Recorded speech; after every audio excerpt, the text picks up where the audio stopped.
So you've been hitting the gym, building muscle and staying consistent, but no matter what you do, that stubborn belly fat just won't budge. This is actually a problem that I faced in the past, and it was insanely discouraging. It feels like you're constantly stuck in a loop where you're gaining muscle but not losing fat, so the scale is either staying the same or even going up. It is just unbelievably confusing. The whole thing will honestly have you questioning, is building muscle and losing fat at the same time even possible? But I am here to say, despite what the scale may tell you, yes, building muscle and losing fat at the same time, a process also known as body recomposition, is absolutely possible. Body recomposition needs a very careful balance of your diet, training, and your recovery. And unlike traditional methods like cutting or bulking, body recomposition asks your body to do both gain muscle and lose fat at the exact same time, which kind of seems like opposite goals. But during body recomposition, your body essentially can pull from your fat stores as a form of energy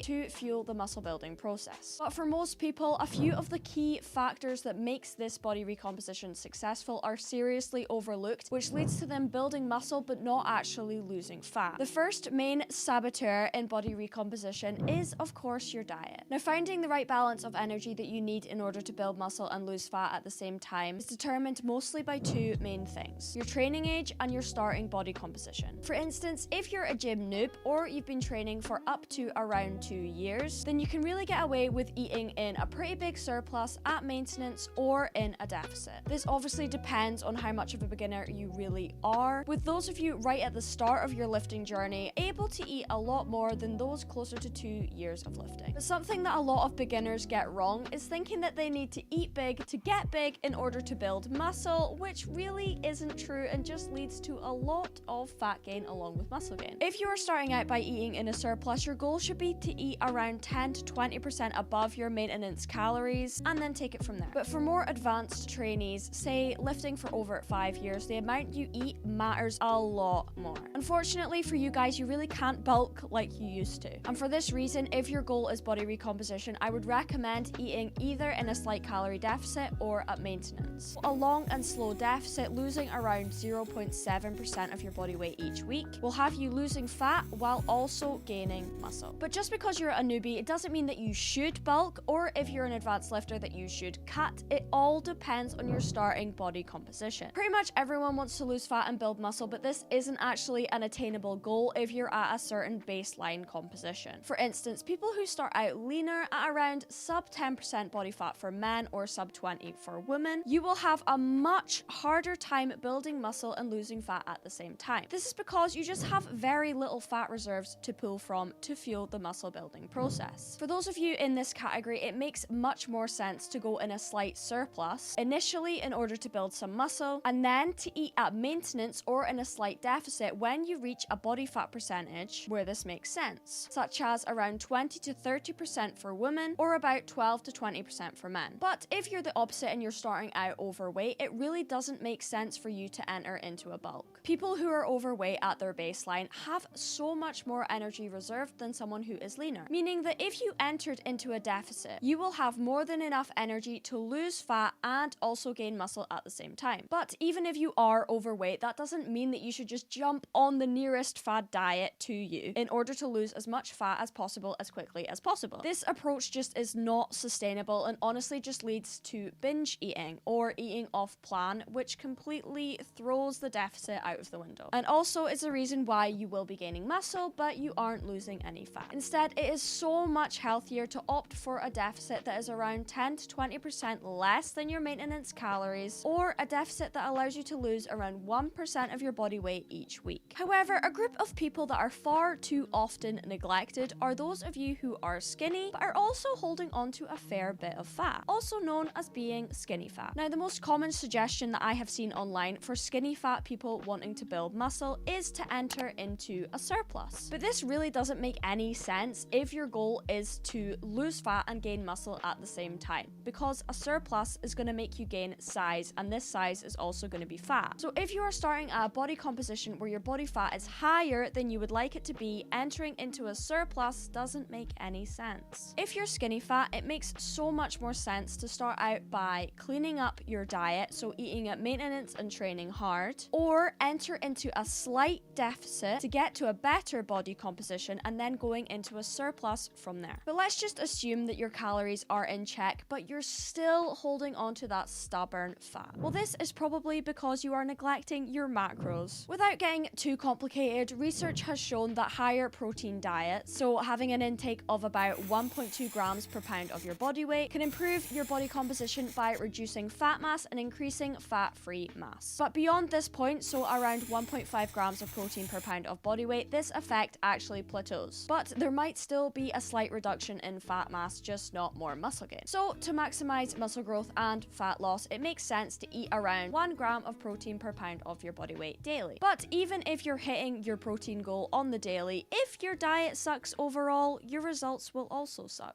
Now, this is actually something that I had to learn the hard way. For a lot of people, when you consume foods that don't sit well with your body or your digestion, like those high in sugar alcohols or other sweeteners, or just ingredients that your body cannot digest or that you have an intolerance to, then you end up having poor digestion, and then your body becomes inflamed, and then you hold on to water weight as a result of that inflammation. And when your body holds on to excess water, you may look like you're holding on to fat, but it's just water. Now, to fix this, I'm not going to tell you the obvious and tell you to cut out junk food or processed food. But what I am going to tell you is to be mindful of how the food you're eating is affecting your body. When you eat something, think to yourself, how do you feel? Are you digesting this food well? Does it give you a sore stomach? Does it give you brain fog? Does it make you feel good overall? All of these things are telltale signs of how a food is affecting your body. What has personally helped me is focusing on eating mostly single ingredient foods. Also focusing on getting in enough fiber, so around 30 grams every single day. Having a sweet treat will not make you fat, but eating something that your body cannot digest well or is intolerant to will make you hold on to water and appear to have more fat, even though it's not fat, it's water. Believe me, I know this from the time that I dirty bulked and ended up looking insanely inflamed and watery, and is something that I will never forget, and I will never forgive myself for. Just kidding, it was kind of worth it.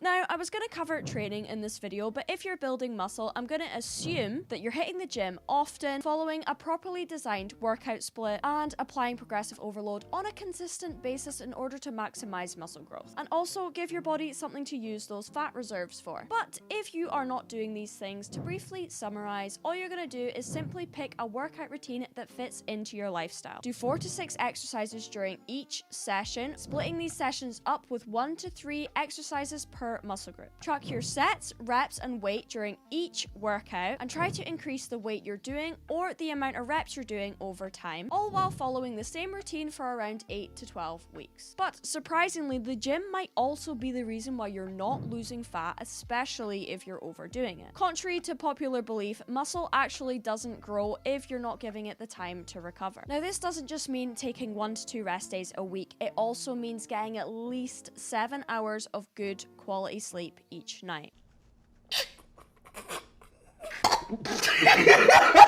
Research has shown that when 2 groups follow the same calorie deficit, but one group sleeps just 3 hours less each week, both groups lose similar amounts of weight, lean mass, and fat, but in the well-rested group, 83% of the weight loss is from fat, compared to only 58% in the sleep-restricted group. The well-rested group also lost a higher percentage of fat relative to their starting body fat, improving their body composition more than the sleep-restricted group, whose fat loss was closer to their initial body fat. Not getting enough sleep also results in your body releasing more ghrelin, which is your hunger hormone, and decreasing leptin, which is the hormone that signals to your brain that you are full, making it so much more likely that you're going to snack and overeat while not getting enough sleep. But sleep is something that a lot of us cannot control, and I understand that, especially for people who are mothers or have a very demanding job. But sleep is unbelievably important to prioritize for your health. Even just to start by improving your sleep quality each night. I mean, even just turning your devices off an hour before bed in order to wind down properly to sleep will make a massive difference in the long run. Now, something I haven't touched on yet, which is actually really important, is the distinction between fat loss and weight loss. During body recomposition, as I have already covered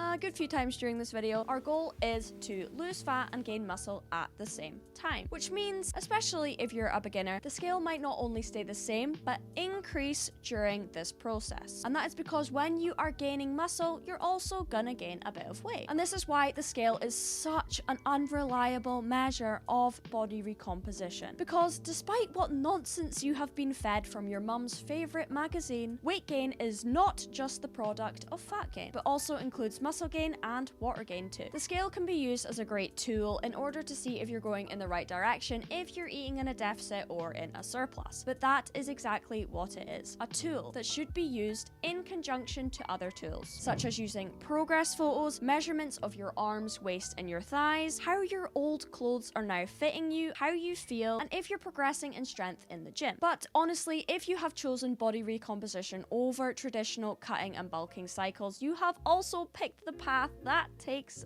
a significant amount of time. Pound for pound, fat is easier to lose than muscle is to gain, meaning that although you could be losing fat right now, you might not have the muscle there to give you that toned look that you are looking for when doing a body recomposition. Slow and steady will make this sustainable for you and more of a lifestyle change and not just a quick fix. 9 to 12 months is a realistic goal in order to see results using this process. I really hope today's video helped some of you guys on your journey of losing fat and gaining muscle. Please let me know what you want to see next from me, and hopefully I will catch you guys in my next video.